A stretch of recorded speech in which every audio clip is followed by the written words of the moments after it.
We're live here on Love and Money Secrets TV, and I am your host, Dame Lillian Walker. And we have, as part of our continuing incredible series with our brain profiler, the one and only Noeline Levinson. Noeline, thank you for joining us here today from New Zealand. Yes. So Hi. I'm very excited because we have a very hot topic. It has everything to do with not just brain profiling, but brain health, whole body health. It affects not just the individual, but the entire family, as you all are aware. And so we have 3 talking points, and I'm going to share with you really quickly. These 3 things. We're going to be talking about ADHD. Wow, we have this in epidemic proportions. We're going to talk about normalizing, and I'm not going to say anything more than that because Noeline is going to reveal to you what you don't know and what you need to know. And then third but not last, slow. Very slow, not so slow, slow acting cocaine. Ooh, and if you only knew about the door that opens, and it's not what you think, but you're going to find out if you stick around till the end of this broadcast. You're going to learn absolutely, positively everything you need to know, at least to get you started and to turn the other cheek from things getting infinitely, we're talking really infinitely worse, to things getting truly infinitely better. So Noeline, so talk to me, talk to us, talk to that person who's looking through the camera right now about ADHD. Okay, well, I mean, really, the true pandemic is ADHD. If there ever was one, this is it. And I mean, it is an interesting experience because what we're looking at is toxicity. It's really, really simple. It's on the same continuum as autism and Asperger's. It's maybe just slightly less toxic than them, but we're still looking at toxicity as an issue. And it's being treated as a behavioral issue. And what I'm noticing that teachers are coming to me and saying is that they're trying to teach as if there was nothing wrong. They're accepting the quirks. They're calling them cute.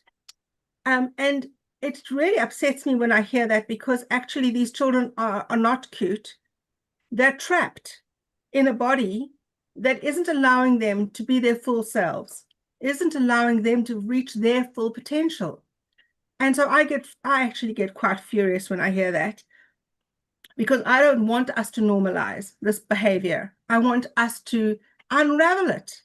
As you always say, we can unring the spell, because we literally can unring the spell. It's never been easier for us to be healthy.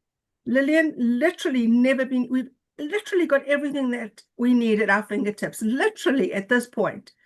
And we have the knowledge. We now know that when we're looking at these so-called illnesses, which they are not, we are really looking at toxicity. And today, toxicity is coming at us and literally from so many different places.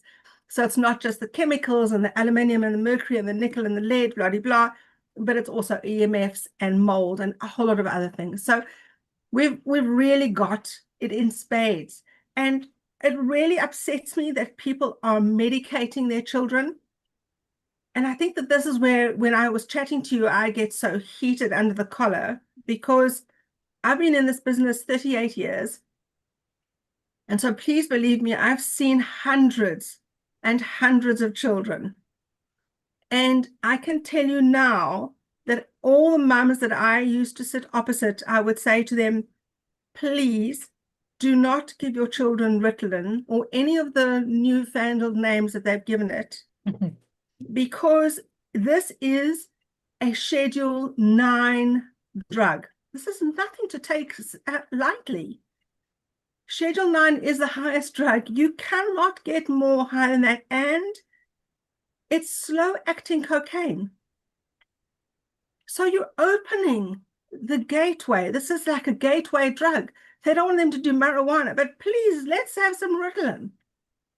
So it really distressed me. And I used to say to them, you will really regret this. And then I would see mums come to me with their 14-year-olds, and they'd taken them off Ritalin, and now the child was wild. unable to control his anger, unable to communicate effectively. Why? Because the Ritalin has stopped them from being able to express themselves in those several years. And now they come off Ritalin and now they're supposed to know how to effectively communicate. They haven't been taught. They haven't been given that opportunity. There's so much more that's going on here. It's not just a behavior haven't been taught, but we know from science and from biophysiology that any unresolved emotion inside the body literally ricochets like a bullet. The energy Exactly. is ricocheting like a bullet. And we have evidence. We see this in our animals, in our pets. We see that if a door slams, if you have a cat or a dog that's inside your house and a door slams, immediately that dog or cat will walk across whatever room they're in, and then all of a sudden they'll shake head to toe. What's interesting about that is because they had the fight or flight response, that tension in their body is stuck there. And once the threat has gone away and they see that nothing is threatening them, Yeah. and they literally shake out the energy head to toe. Right. So let's kind of put two and two together and start to connect the dots.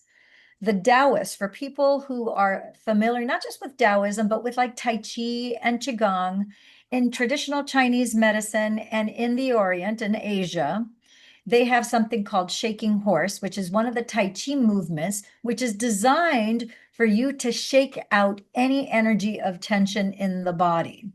So animals do it instinctively because it's never been conditioned out of them. Correct. Humans, on the other hand, one of the things that I teach and that you teach as well is that, we teach our kids by the time they go to kindergarten and they're 5 or 6 years old and they start going to kindergarten or to preppy K and they're 4 or 5, things like picking your nose is not socially acceptable. So you do that, but we tell them you don't do that in public. You're going to do that in private, right?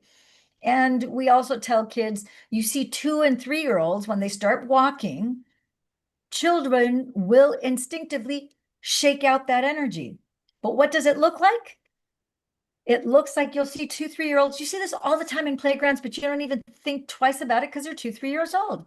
So they're bouncing on the balls of their feet. They'll usually be going, and they're usually going around in a circle. Their eyes are rolled up and they're going, and by the time they get ready to go to school, as a mother, you tell your child, Johnny, Sally, Susie, stop doing that. Why? Because in public, it's inappropriate behavior and we don't want them to look dumb or low IQ or moronic or whatever label you want to give it. You don't want them to look bad. So you tell them, stop doing that. So what they're doing is they know that instinctively they need to shake out the energy. So they just start, in a circle and they'll do it for 30 seconds, no more than a minute. And then they're back to playing again. But you'll see sporadically kids do this, but they stop doing it once they're like in first and second grade because they've been conditioned to no longer do that in public because it's not cool. And so now children have the response, which is natural and normal from either a loud noise or somebody pushing them or yelling at them or something that instilled fear or a parent driving in the car on the way to school to avoid a dog. They slammed on the brakes and everybody in the car is like, but that energy still is in there because it's never been released. So you gotta release it. And so these children who've been on Ritalin for a year or two, on top of not being able to say out loud what bothers them or to shake it out per se, because they're numb and dumb, make no mistakes. When they're under the influence, that's why they're so easy to manage in a classroom when they're numb and dumb. They're not going to have any altercations. So now all that energy year after year after year, and it does create a stress inside of the child that at some point, that's why you have what we call in neurosomatics, we call it an abreaction, where it's like an unusually large reaction, an emotional outburst. Usually the person feels out of control. It could be a child, it could be an adult, and it could be very scary unless you have someone that's trained like myself or like Noeline on how to ground them and center them and bring them back to stability and show them how to resolve and dissolve that. Yeah. So Noeline, what are some of the key things that you want people to know as maybe somebody right now is watching this on YouTube or maybe on Facebook and they're being advised to put their child on Ritalin. What do you recommend as the first course of action? Well, Lillian, what you were talking about was really important because, yes, helping children to release stuck emotions is really important. And so often I recommend to mums to go buy a punching bag. Yes.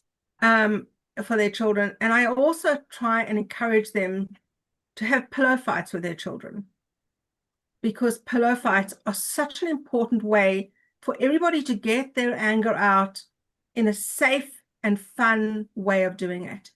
And you'll see the child will start to laugh, and then at the end they might start to cry. But at the end of all of that, it's all calm. And yeah, exactly. And the testosterone is calmed down.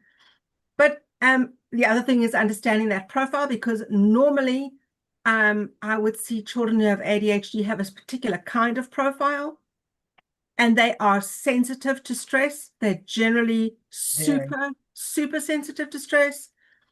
And the more toxins they have, the more shut down they become.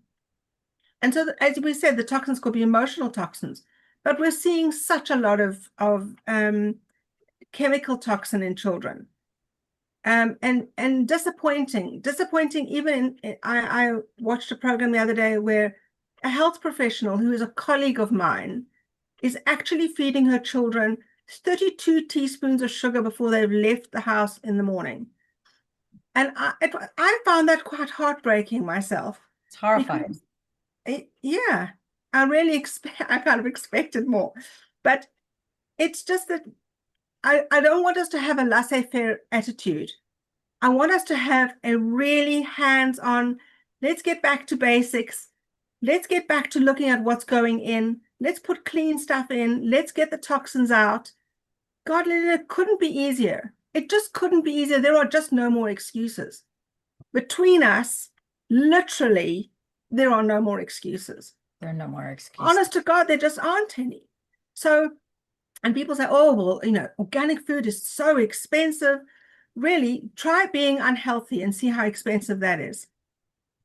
Try not being able to go to work because you can't, because you're so unhealthy. I had a young girl come to see me completely ill. She could not hold down a job. She had to give up her home. She had to give up her dog. She had to go back to living in a caravan in her parents' land, and they wouldn't let her have her dog. I mean, because she could not take care of herself anymore. So actually, ill health is much more expensive than health. Than a few more dollars on buying something of better quality. So that makes me mad. I mean, I have to say to you that you will see that I am a little bit overpassionate and I'm a little bit crazy, because all of this does make me nuts, because I have seen this for myself in a professional capacity over and over and over again. And I just don't feel like people are getting it. I feel like I want to shake them. Why aren't you getting this? It's so easy. Yes, we have a solution. It takes 3 seconds to, so some of the tactics are so simple, so easy for people to repair and restore and to detox from all these things that are driving the neurology of not only the children, but all the family, because the entire family, the neighborhood, the classroom, it's for each person that has ADHD, it affects hundreds of people, not just one, not just 4 or 5 people in a family. It touches hundreds of people. So let's talk about, we talked about how, what people should know that are being told right now, you got to get your kid on Ritalin, whatever age they are. How about people whose kids are already on Ritalin? What would you say to them? Yeah, you need to address what's causing the problems. So we want to fix the actual issue, not just mask the problem. We don't want to polyfiller the problem, because it's growing underneath that surface. The problems are growing. And I really wanted to say this because I'm so passionate about this. I got the opportunity to spend a year working with rehabilitating drug addicts. And it was, I have to say to you, to be honest, one of the most heartbreaking experiences of my life, because here were these really beautiful people, I have to say mainly men, and they had destroyed their lives. They had literally destroyed their lives. And every single one of them started their lives on Ritalin. Oh, And I thought to myself, good Lord, I've come full circle. Here I used to tell the parents, this is a gateway drug, be careful. You're setting your child up for a fact that you're giving them a drug to cope with a problem. And later in life, when they come to you and they've got a problem, they're going to go to turn to drugs. And then you will not be able to say, that's not a good idea, because you've already set that as a precedent. So, something. you start as you mean to continue in life. And so it really, I found that heartbreaking, because even as adults, they couldn't come off Ritalin, and they couldn't be without it. Yeah. So even if they managed to stop drinking, they couldn't come off the Ritalin. It really is an incredibly sad picture. So from every single cell in my body, I'm saying, please, please address the issue. Don't polyfiller it. Let's work together. I'll hold your hand. We can get through this. Once we know the profile, once we know what toxins are going in, we can clear it up. And we really can have a different tomorrow. We genuinely can have a different tomorrow. I mean, you really can have a different tomorrow. And Noeline really is equipped to help you regenerate, repair, and restore the body to a younger, healthier state, and then equip you with the hand holding, the guidance that you need. Because it's not the same to have something just thrown at you and then you're like, okay, you got to figure it out. No, Yeah. you have somebody that you can actually call and get a hold of. And Yeah. she has, we have a very large team of holistic care practitioners.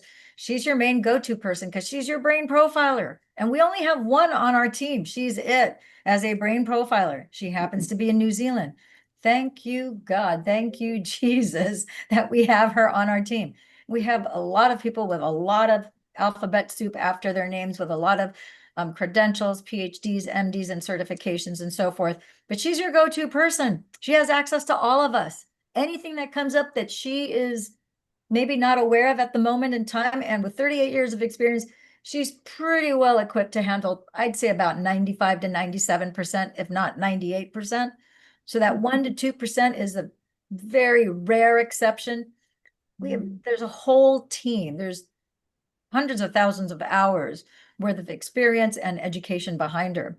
So, Noeline, I also want you to talk about, because there's this whole issue in the educational system. And our formative years are from birth until about 18 years of age. And kids go into a school system, whether it's public, whether it's private.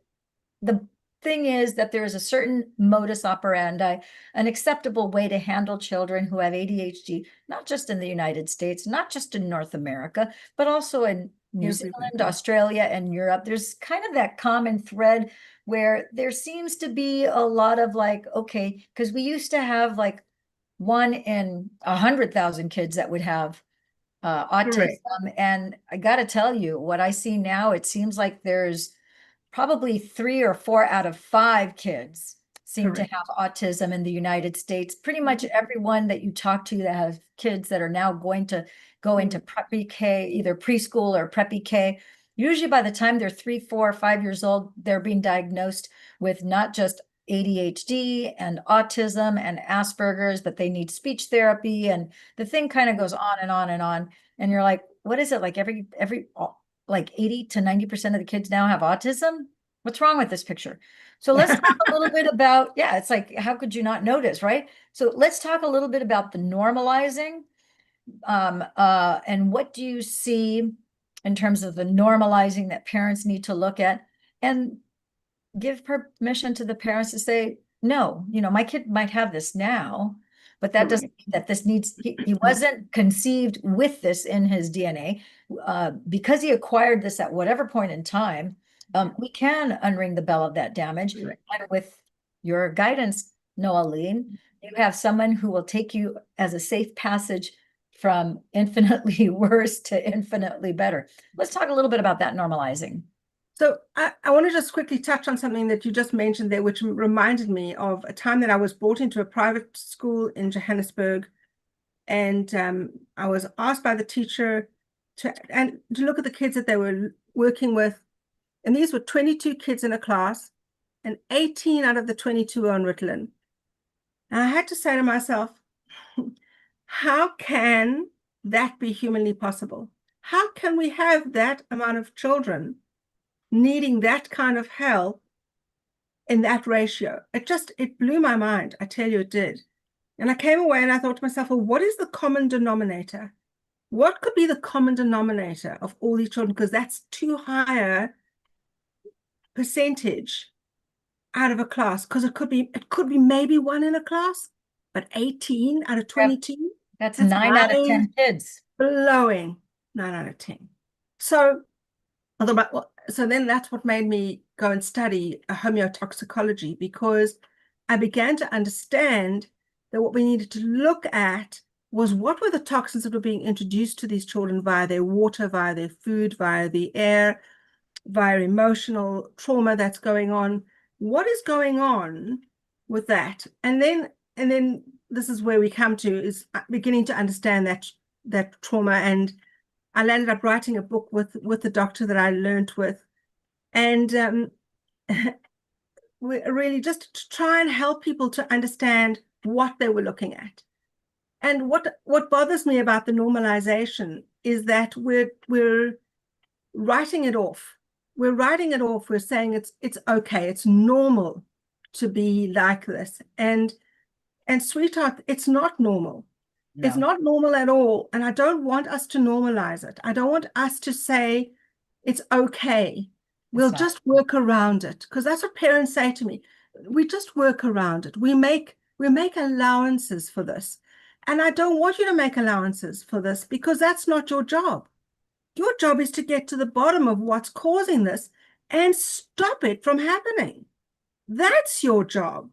Yes. And when parents came to me and said, well, they have this laissez-faire attitude with their child, the child was an absolute monster, because nobody had put a boundary for that child.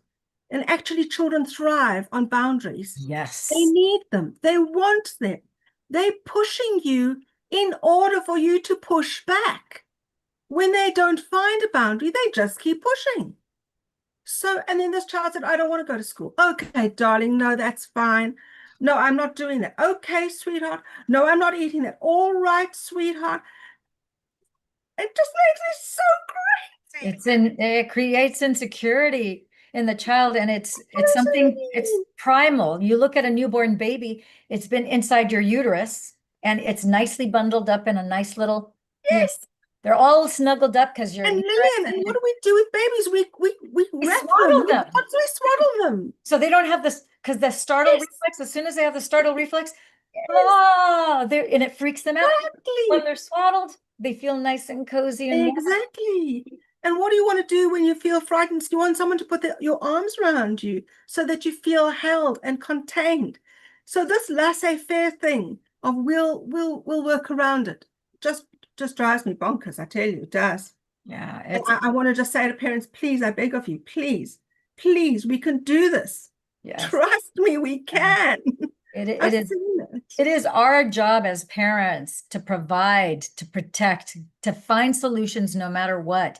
It may not make any sense to anybody else. Who cares what anybody else thinks? You're going to find something that works for your child. You're going to get to the bottom of it. You're going to provide a better future for them. And their state of being doesn't need to stay like that. They can improve and they can get better. Totally. They need to seek out professionals like yourself. Like I said, there's only a sprinkle in the world of brain profilers that exist on the planet, and even less so those who don't specialize in the criminal element. They specialize in the other element that's not criminal, and also with children, which the children are not just, people keep on saying the future. The kids are here right now. It's our present.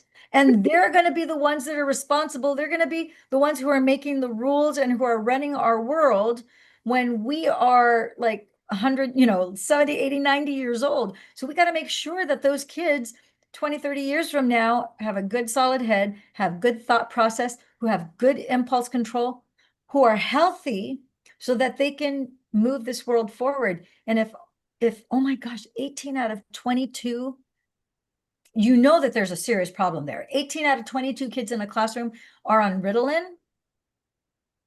Oh my gosh, can you imagine what that community is going to be like in 10 years? Yeah. 20 Yeah. years? Yeah. This is completely unacceptable. And until the parents say, no, this is not acceptable, some way, somehow, somewhere, we're going to get to the bottom of this and we're going to have improvement. And so, Noeline, is there something that people can do when it comes to, I mean, is there a potential where those parents can go to not just the teachers, because the teachers have limited authority, their scope of influence is really that classroom, but perhaps can those teachers, parents go to the teachers and then have the teachers go to the school boards, the school districts, and say, listen, there is a lady who can help us. We can have an auditorium filled with all the teachers and the children and have the parents attend also, and then begin to start to educate and to equip and empower people. You know, there's nothing more powerful than handing somebody a tool and showing them how to use that tool.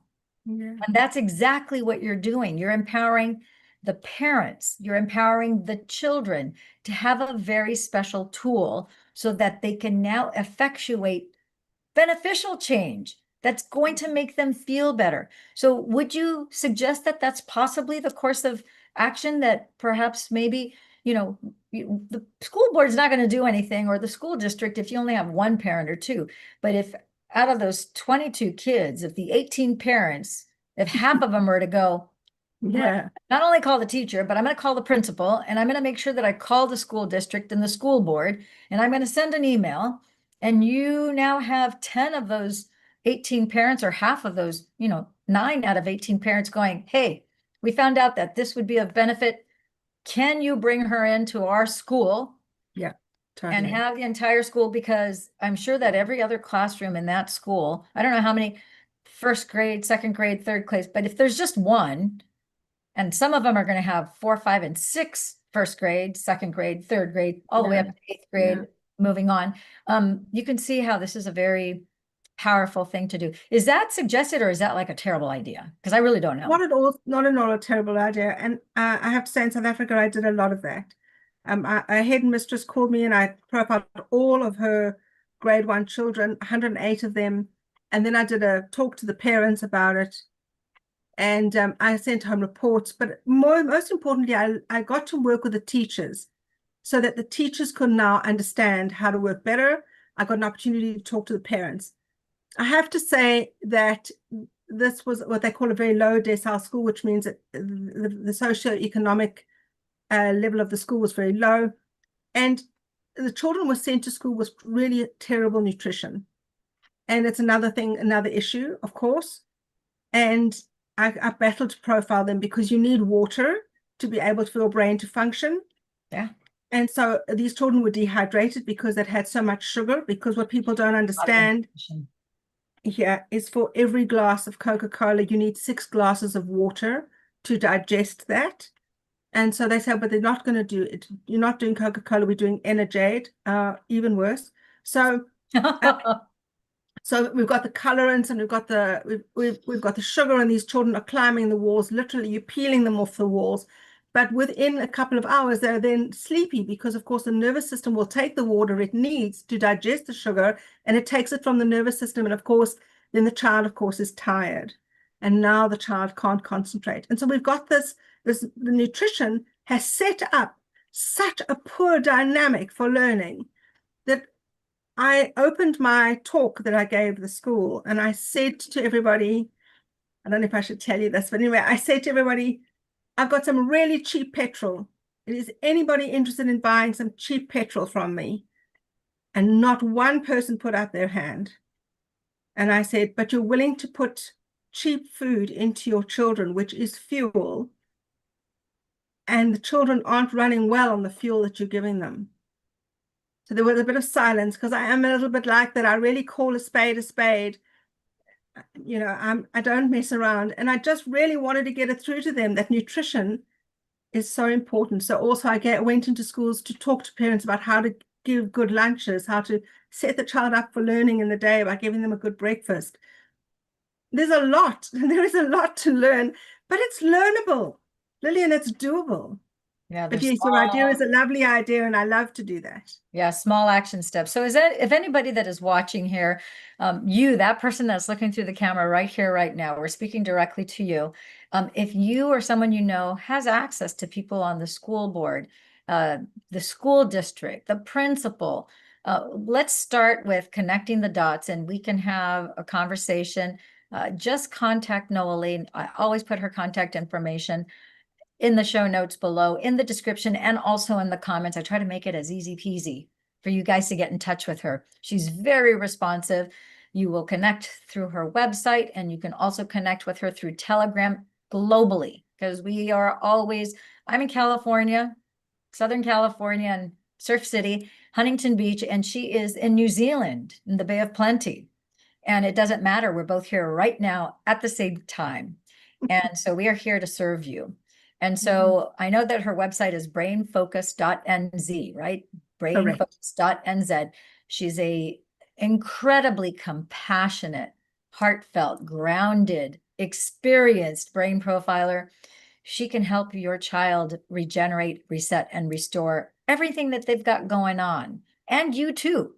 It doesn't stop just with you. You just need to reach out. And it doesn't cost anything to reach out. You can just put an inquiry through her website, through brainfocus.nz or NZ, as they say in Europe and New Zealand and Australia. Or you can also contact her through Facebook. It's facebook.com, Noeline Levinson. You'll see she looks exactly like that, just like I look like this on Facebook as well. And then you'll be able to connect through and have a conversation with her through Telegram, or you can jump on a Zoom like this and you can learn more and you can get a consult. And now you are at least taking a step in the direction towards hope, towards improvement, towards encouragement. And you're going to have the foundation. So now that you can start to, based on knowledge and experience, you're like, okay, I can take a baby step and a baby step. You can baby step your way from infinitely worse to all the way infinitely better. So in closing, are there some final comments that you want to talk about with regards to any one of these 3 points that we discussed about ADHD, about normalizing of this behavior, and about the slow acting cocaine, also known as RIDALIN? I think just my shout out is just take action. Yes, there are things going on around us that are frightening, and yes, I see that around us, but actually there's nothing more important than putting us first. There just isn't anything as important as that. Our health and our well-being has got to be higher on the list of priorities, no matter what else is happening. And so, I'm very sympathetic to the fact that things are crazy out there. I get it. But I also really want us to put ourselves higher on the list of priorities. Yeah, put yourself on the list of priorities. I got to say, a lot of times mothers put everything and everybody on the list of things to do, and they forget to put themselves on the list. No doubt. And if you have a cup and it's completely empty, you can't share out of an empty cup. You have to at least fill the cup halfway so that you can share a little bit of that with somebody else and still have something left over for you. So you got to fill up your cup first. If mama is completely worn out, flat on her back, exhausted, or sick in a hospital, she can't help anybody else. No. But we want to prevent, there's no reason to be a martyr. There's no reason to give 110 or 150%. That's not good. That's not healthy. Reach out, ask for help. We're here to help. Yes. So we're wrapping up this episode of Love and Money Secrets TV. I want to thank you guys for reaching out. For those of you who want to learn about the cell technology that we have here, you see over here are the hours that we are posting. We're 17 hours ahead of Noeline because we're here in California. We're it's right now Wednesday night, but it's Thursday afternoon for Noeline. But the bottom line is you can tap into this Zoom call no matter where you are on the planet.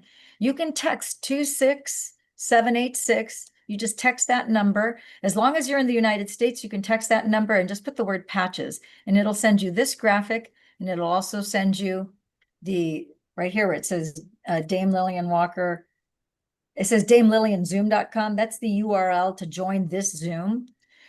And then you'll be able to watch the presentation at whichever hour is best for you.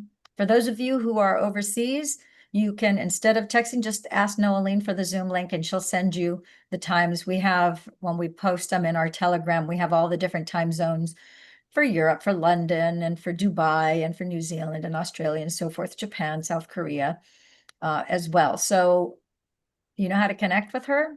Most importantly, just reach out, connect with her.